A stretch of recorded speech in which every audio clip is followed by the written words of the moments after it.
primes, knots, and I don't know how to pronounce that, but coloring square-free integers. You can correct me if I pronounce that wrong. Integers was fine. Yeah, square-free integers. This was a last moment scribbling.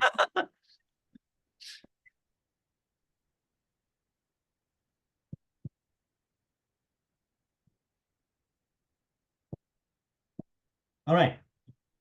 So thank you very much for the invitation. It is I am saddened not to be there in person. I was looking forward to this, but thank you very much nevertheless.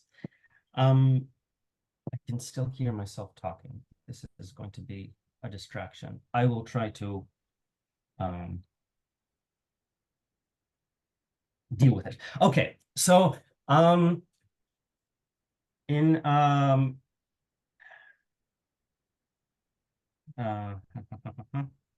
so the Growth and Data School developed this notion of étale topology.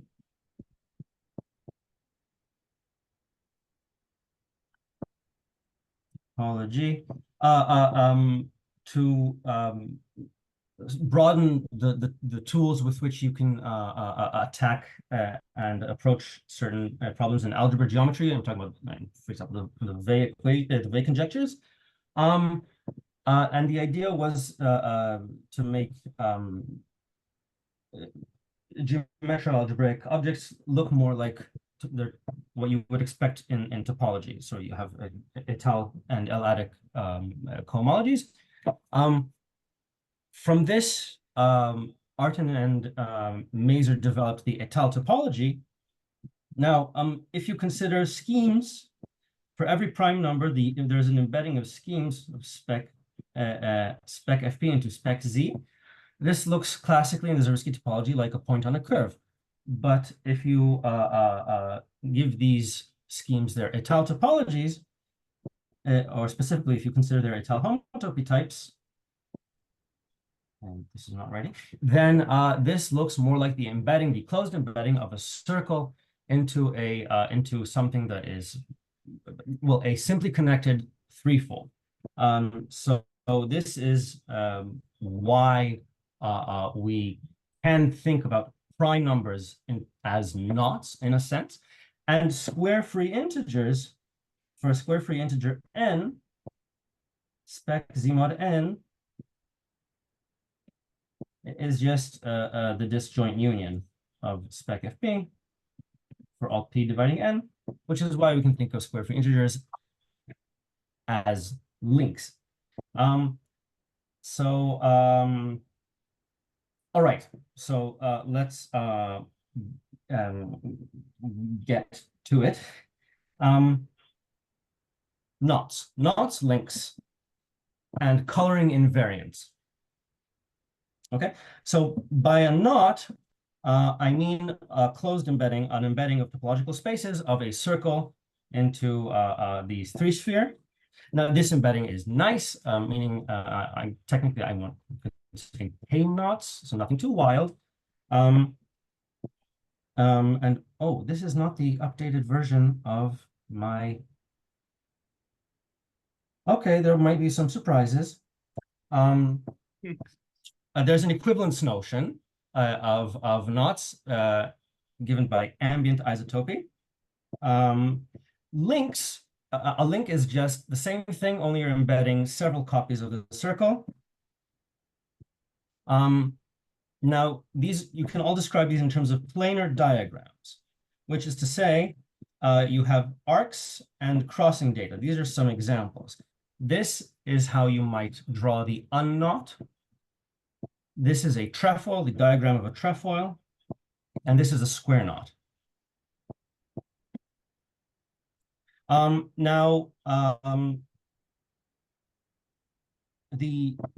There are several ways that you can draw any one knot or link. I mean, a diagram is not unique to the isotopy type, which makes telling knots and links apart more challenging.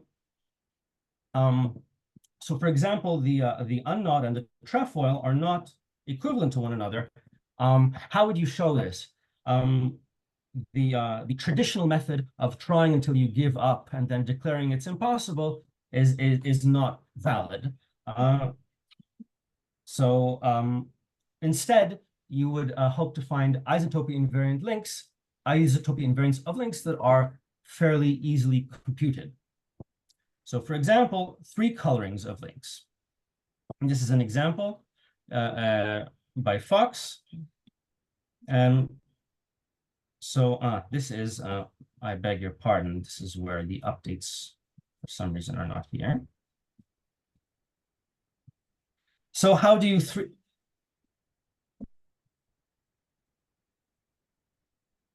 whatever. How do you what is a 3 coloring of a link? Well, you have, say, 3 colors. Say red, blue, and green. So you would assign to every arc of the diagram one of these 3 colors, and there are several rules at each crossing. So either they are all the same color at each crossing, or they are all 3 different colors. And for example, this is no good. This is because you see you have two of one color and one of another.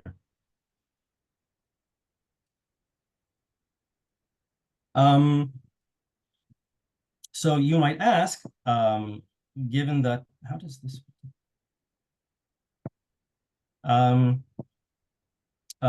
Given that a diagram is not unique for an isotopy type, well, why is this an isotopy invariant? Why is the number of 3 colorings an isotopy invariant of a knot or a link? Well, consider, for example, this valid coloring of the trefoil, and we introduce a kink in the diagram to obtain this this modified diagram here. Well, we have no choice but to carry the coloring along as follows. And this is yet another valid 3 coloring. If I were to take the strand on the right and pull it forward as such, pull it across, well, then the coloring as well would, this would determine a new single valid coloring. This isn't a proof, but it demonstrates that 3 colorings carry across these types of moves, and that the number of 3 colorings is an isotopy invariant of a link. So for example, our unknot and trefoil, there are 3 ways to color the unknot, but 9 ways to color the trefoil. And this will demonstrate that these are not isotopy equivalent. Now, so we would like to generalize this. Well, not, this has been generalized in much the same way that groups axiomatize and generalize the notion of symmetry. This notion of colorings is axiomatized and generalized by a notion of a K. This is a Japanese letter, K, or involutive quandle, another name, is a set with operator, a binary operator that sends X and Y to, we call this X of Y. So we think of X, each element of K acting on the entire set. And this must satisfy 3 properties. Number 1, X of X is always X. Number 2, every element acts as an involution, meaning X of X of Y is Y for every X and Y. And the third, the action is self-distributed. So X acting is distributed by the operator, the action itself. And so these together define a K, and a morphism is pretty much what you would expect. It's a function from one K to another that preserves the structure. F X of Y is Fx of Fy. These all make up a category K. And these were introduced by Takasaki in 1943, the notion of a K. So these can be used to color knots and links. How is this done?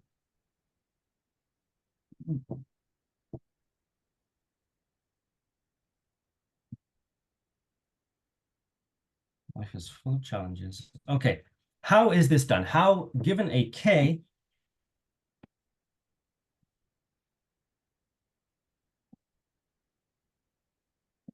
given a K and a link L depicted by a diagram D, a K coloring of the diagram is basically simply we color each of the arcs. The elements of K are colors. We color the arcs of D such that at every crossing, and we have conditions at each crossing. So if this is a crossing depicted in D, and X colors the arc above and Y colors the arc below, these are colors in K, while this arc down below must be colored by X of Y.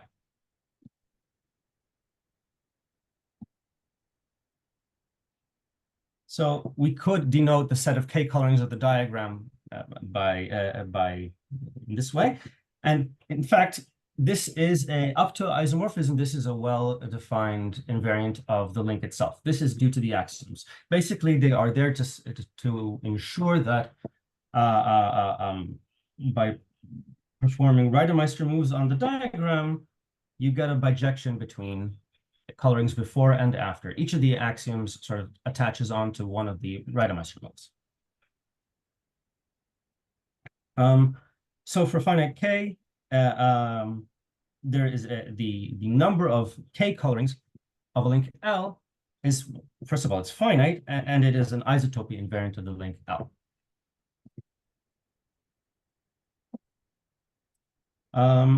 Some examples. Have there been questions so far, or like, can you hear me? And can I hear you? We can hear you well. Oh, excellent. Okay. So some examples. A trivial K is simply a K where each element acts as the identity. So X of Y is Y. And so how would you color a diagram, a linked diagram? Well, X of Y is Y, meaning that the color on both sides of the arc, these two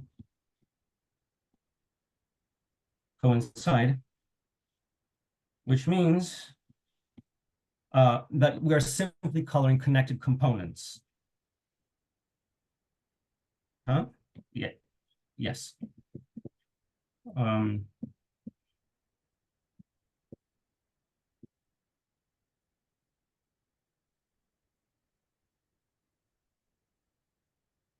So yes, these are trivial cases. A second example, for any group G, you could consider the set of involutions in G. This is a K with structure given by conjugation. Moreover, any subset, sort of any set comprised of involutions, which is closed under conjugation, is yet again a K with the same action. So for example, if we consider the reflections in the dihedral group, this is it's a conjugacy class with 3 elements in it, and this recovers the 3 colorings from before. This is all well established in the literature. So the goals of this, the goals of this project are twofold. One, for square free n and finite k, we would like to define satisfactorily define what it means to be a k coloring of n, and understand how many there are. And two, to predict the average, the asymptotic average of this coloring function. How does this sum behave as x tends to infinity?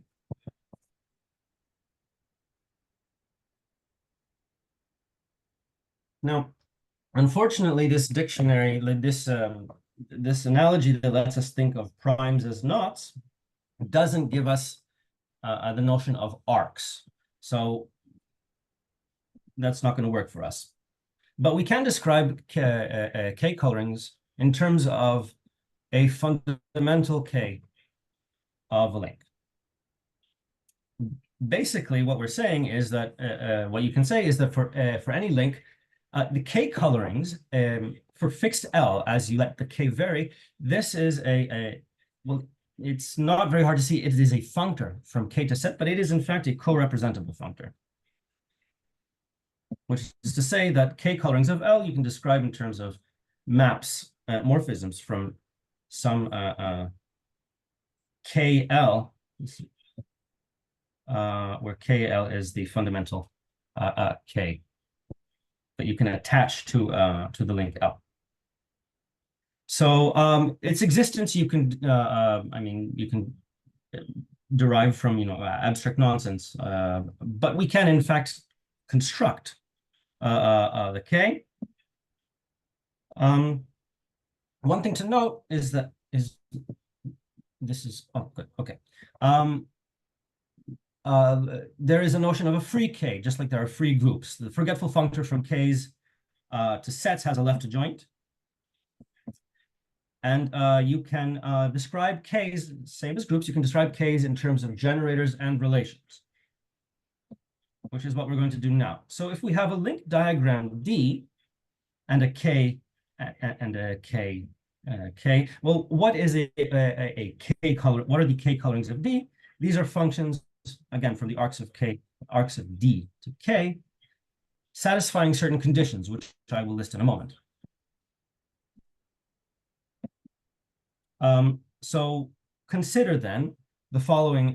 We're going to define KD to be the K generated by the arcs, the set of arcs in the diagram, with the relations, with a relation for every crossing in D. So if these arcs are labeled X, Y, and Z, then we require X of Y to be Z.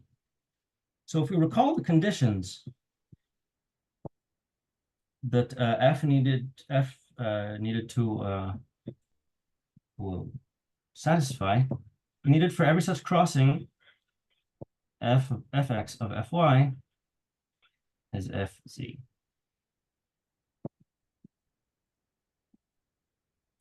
So under this,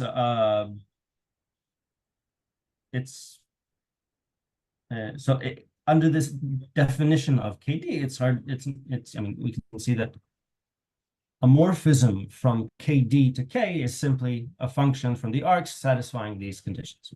So there's nothing much to it. But the fact is that KL uptime isomorphism is independent of the diagram. So instead of, well, yes, instead of a well-defined, numerical or set invariant, this is, well, I mean, or by abstract nonsense, but this is a well-defined isotope invariant of a link. So the goal will be, yes. So the goal will be to define an analogous Kn for every square free n, and subsequently define K colorings of n the same way.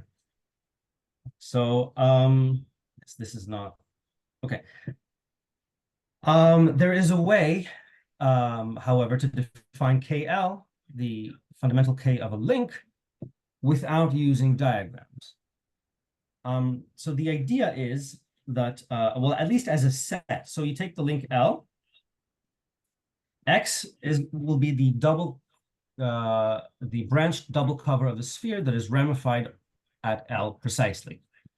And X tilde will be the universal cover of X. So at least as a set, what you do is you take the link L, you take the inverse image of L in X tilde, and you take the connected components of said space.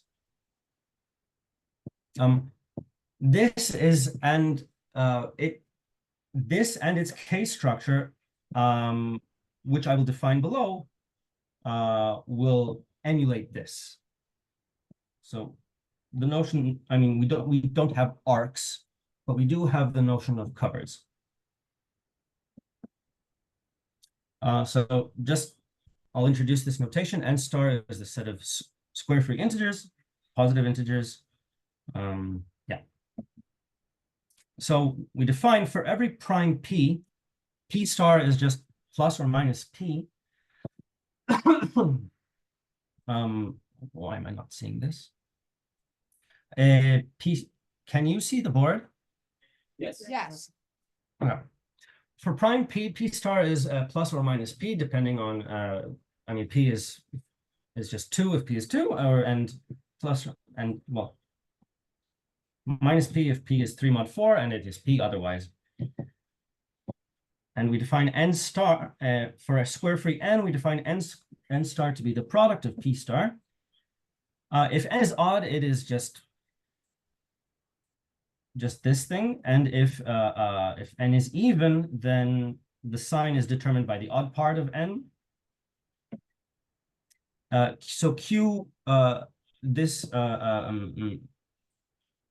number field, this quadratic number field is ramified. It is quadratic. It is ramified at n precisely. So En will be this field adjoining square roots of all the p stars. Fn will be the maximal unramified extension of En. This is also the maximal unramified extension of Q square root n star, simply because this extension here is unramified. So Kn we will define as spec of the integers in Fn, in field Fn, tensor z mod n. So modding n out. This is basically as a set. I mean, we're defining Kn as a set. This is the set of primes in Fn that divide n. Now you'll note that for prime p, this extension here is totally ramified at p, and Fn over Q square root p star is unramified at p. All this tells us that that for every p in Kn, the inertia group, which is defined as follows, is just isomorphic to z mod 2. The ramification indices of all primes in Fn are 2, rather all primes dividing n. Ramification indices are 2. So we can define this element here. MP is just the single non-trivial element. So for n square, this Kn, the set of primes in Fn, is a K with the following structure. P of Q is MP of Q.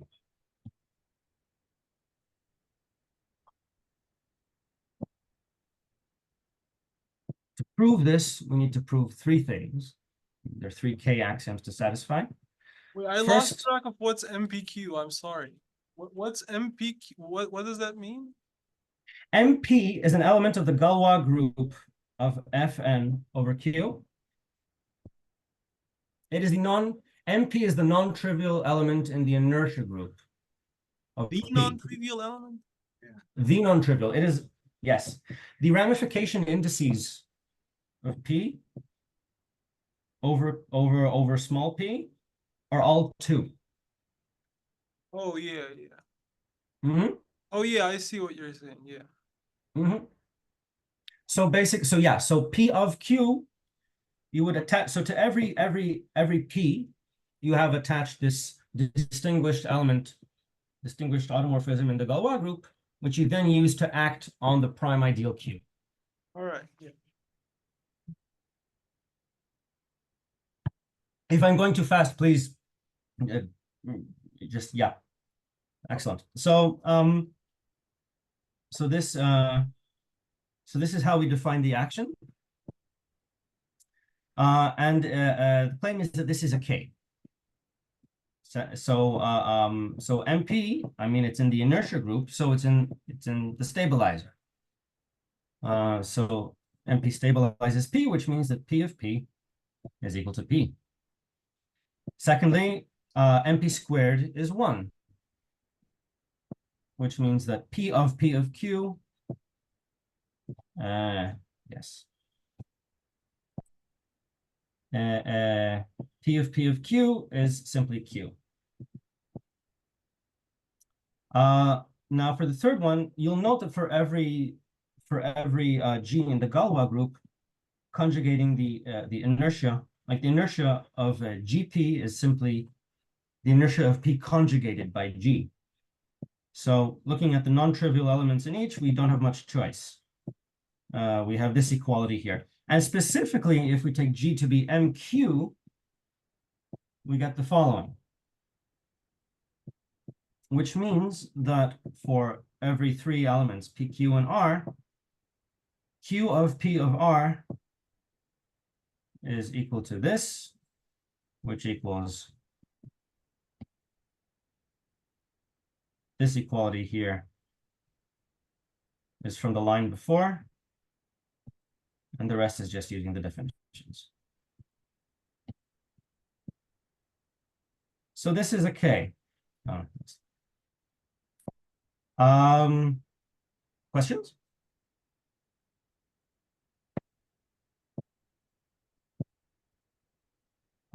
So for square free n, we define, and for K finite, we define a K coloring of n simply, analogously, to be a morphism from Kn to K, and the set of K colorings of n to be this Hom set, which is finite.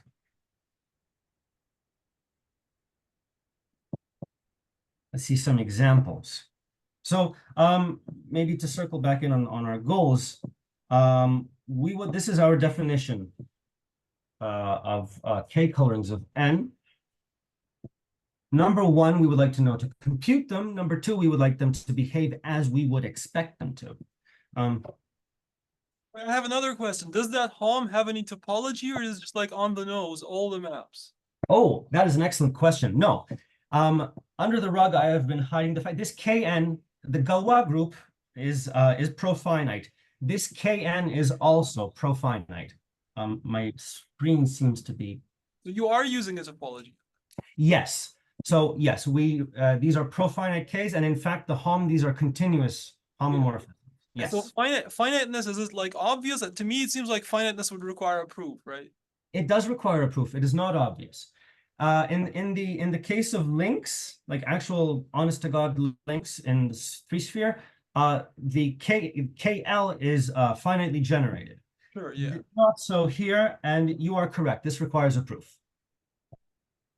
But there is there is one, and it is indeed finite. All right, cool. Yeah.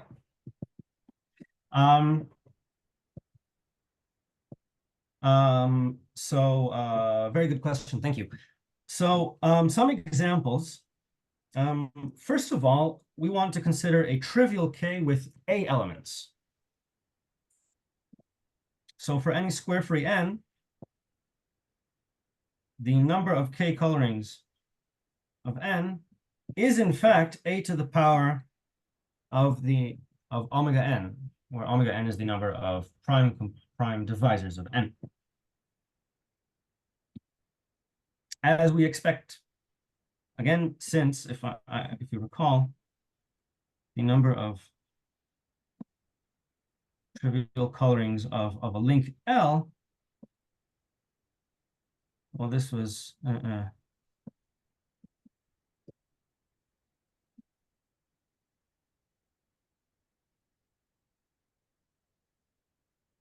number 2, regarding 3 colorings from before.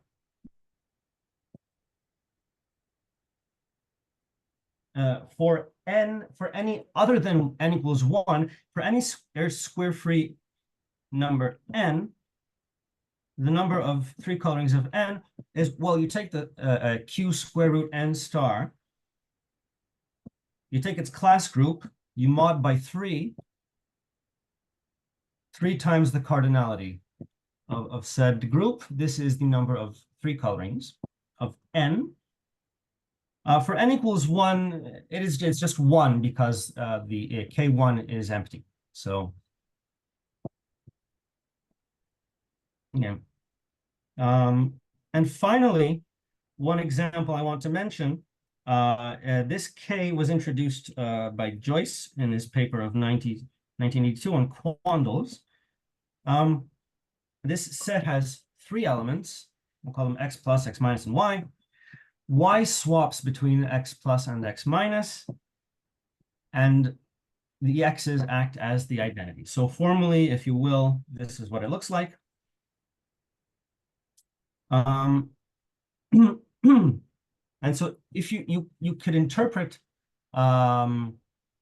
J colorings of a link L in terms of various combinations and combined linking numbers of sublinks of L.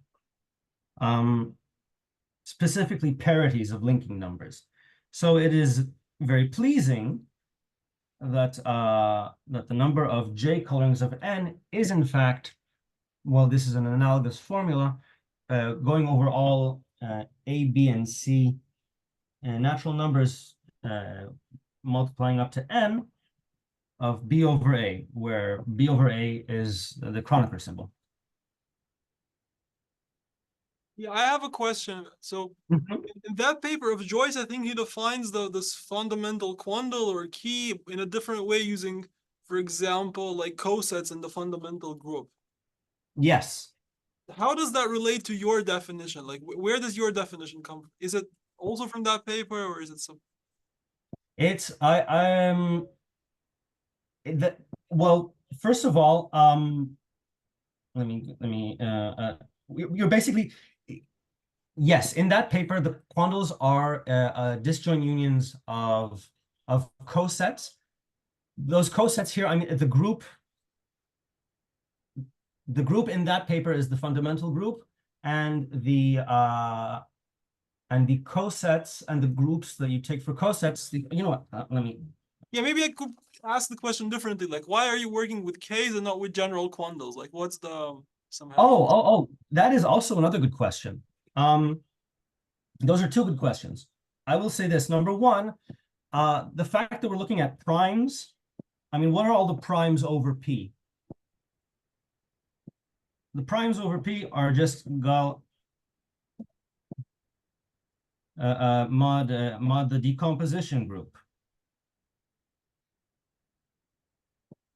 These here play the role of decomposition groups.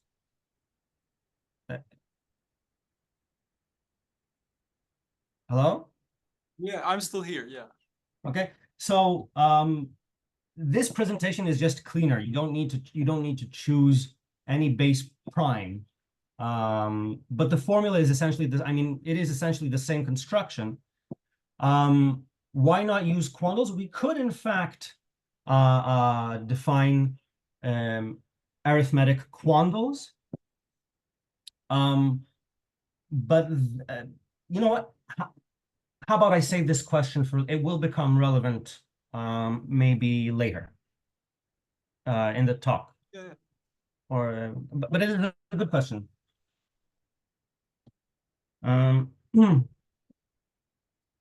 So,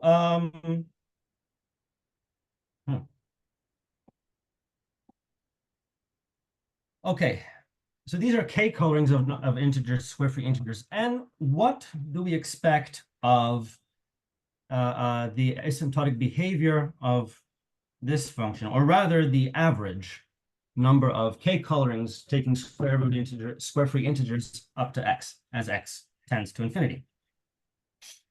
Well,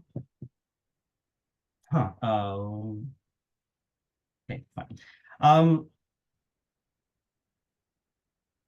So, I mean, thinking about links, what does a random link even mean? This is ill-defined. And also, the Étale picture doesn't say anything about randomness. It is just every square-free integer for itself.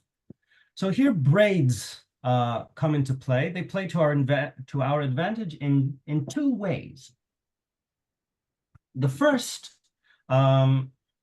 well, before I say anything, the Artin braid group on M strands, we can give it in terms of generators and relations as follows. We have this relation between consecutive generators, and sigma I and sigma j commute if they are far enough apart. But if for n natural. Now we can depict elements of braid groups as following, as these in terms of braid diagrams.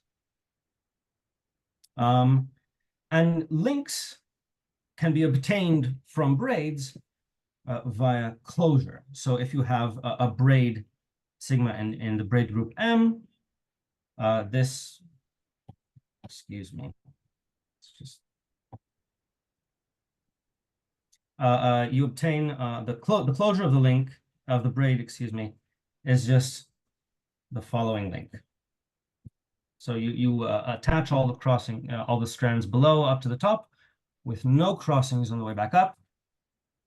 And this is well defined up to isotopy. And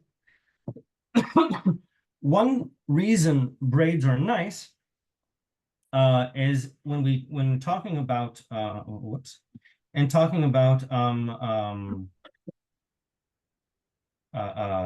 K colorings of closures of braids, as a function, this factors through a finite quotient of the braid group.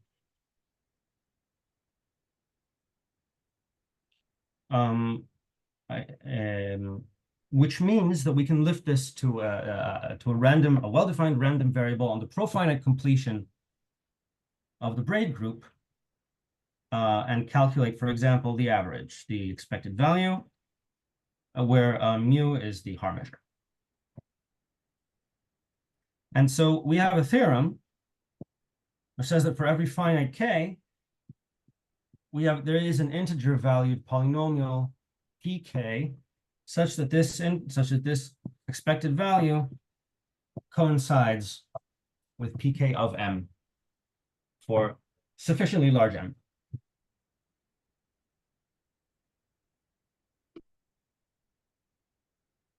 And I think this is as far as my pre-written stuff goes. So the handwriting is going to get significantly messier.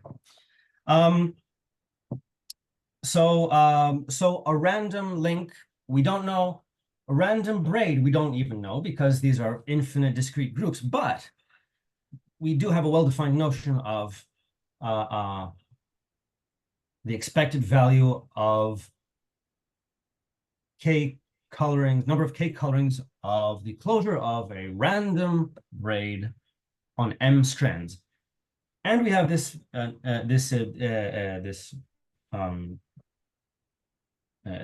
behavior as m grows to infinity. Now the degree of this polynomial is something that is calculable, is computable from K itself in fairly straightforward means. The elements you can define on K an equivalence relation on K generated by relations of the form x of y is equivalent to y. And so K mod this equivalence relation, we denote this by pi 0 of K. You said x of y is equivalent to y. Oh, y. Equivalent to x. Y, I beg pardon. Yes. Thank you very much. X of y is equivalent to y. We denote this by pi 0 of K. And so the degree of pk is -1 plus. So what you do is you go over all sub k's, which is to say subsets of k that are closed under the action.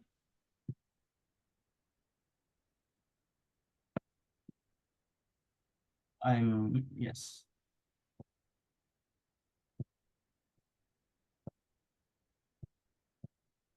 So for smaller Ks, this is, I mean, something you can compute by hand. So this is one way in which braids are nice in discussing K colorings of random closures of random braids. Another way in which braids are nice is they do tell us how to think about numbers, square free numbers of magnitude X. With the idea being that a braid, say,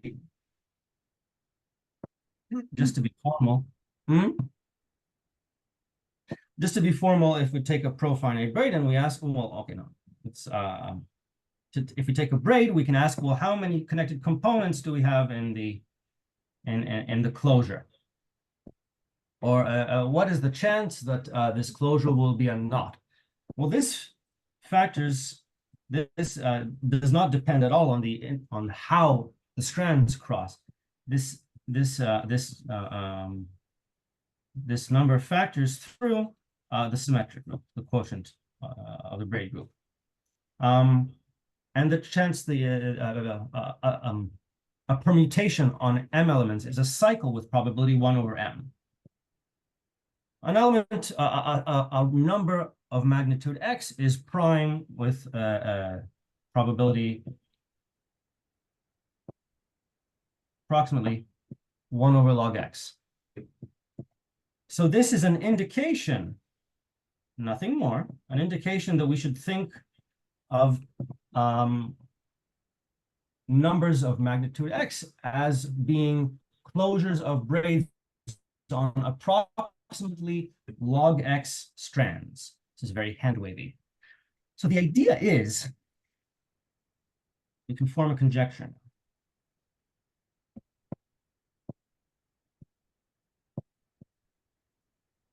If K is a finite K, then for some constant, well, no, rather, yes, I will.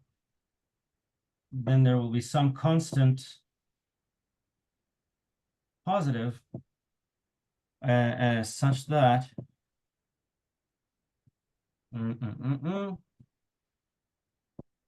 as we let n, if we take the sum over all square free n from 1 to x of the number of K colorings of n, if you will, you can also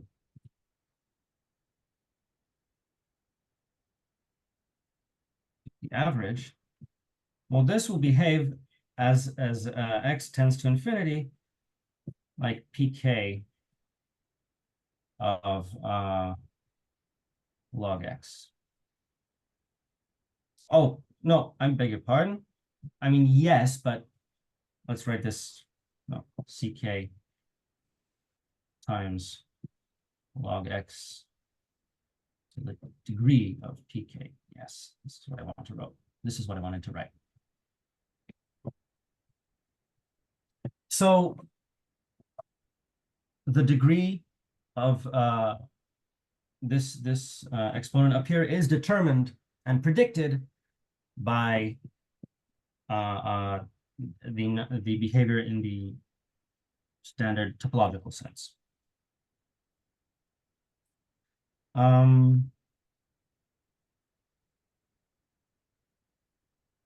Should I finish now, or do I have more time? How much more time do I have? You have 15 minutes if you like. 15 minutes. You started late, right? Mm-hmm. I have many more questions, so that's good. 15 minutes. I mean, you don't have, you can if you like. I'm sure people will ask questions. No, that's excellent. Going for another 5 or 10 minutes. Yes. I actually wasn't planning on getting this far. So okay, so so you can finish and take questions if you like, but do as you wish. yeah. Okay, so I'll maybe say a few things. Number one, in the case of trivial Ks, this is indeed the case. let's leave this here. Which is to say that, I mean, if we sum a to the omega n, but we're taking only square-free integers, mu squared is indicator function. This indeed does behave like a certain constant times log x to the a minus 1. This doesn't provide a proof, a new proof or anything, but it does behave as predicted. As for three colorings, this simply holds because of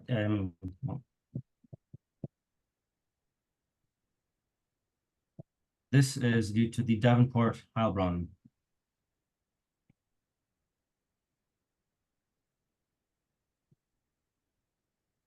theorem, which tells us how basically how three torsions in class groups of quadratic fields behave on average.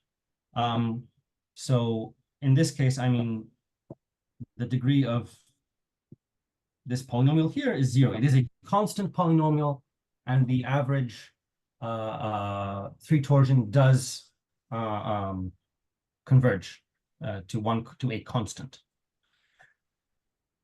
This is 2, and number 3. Well, I mean, also for the J case, it behaves as expected. I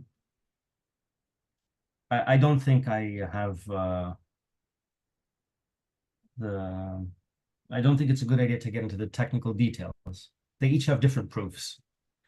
So yeah, I think I'll stop there.